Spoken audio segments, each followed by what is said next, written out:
Data can be defined in many ways depending on both the discipline and the individual researcher.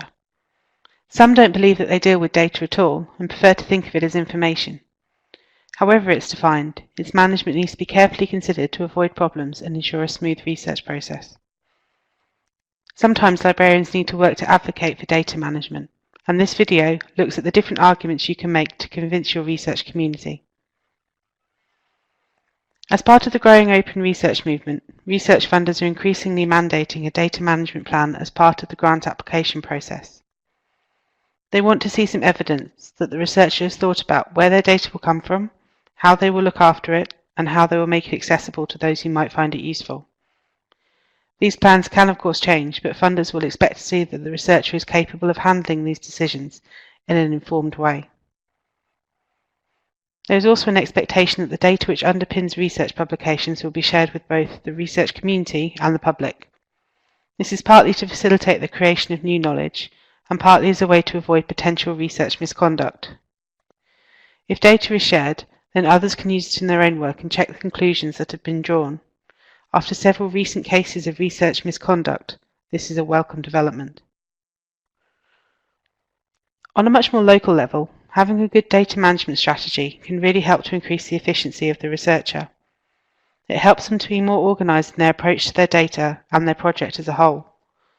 It forces researchers to really think about the implications of their decisions and make sure that they have a good plan in place.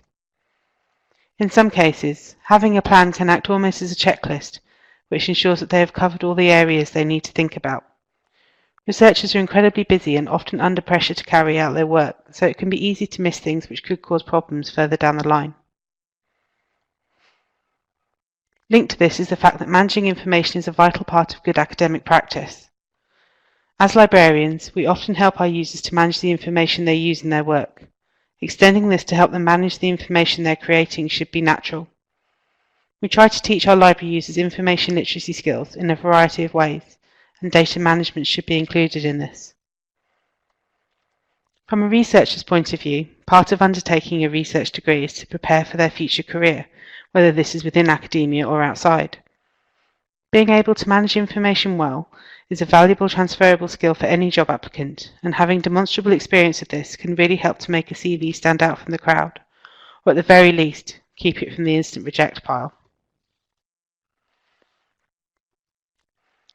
As well as helping the researchers of today, good data management can help to preserve information for the researchers of tomorrow.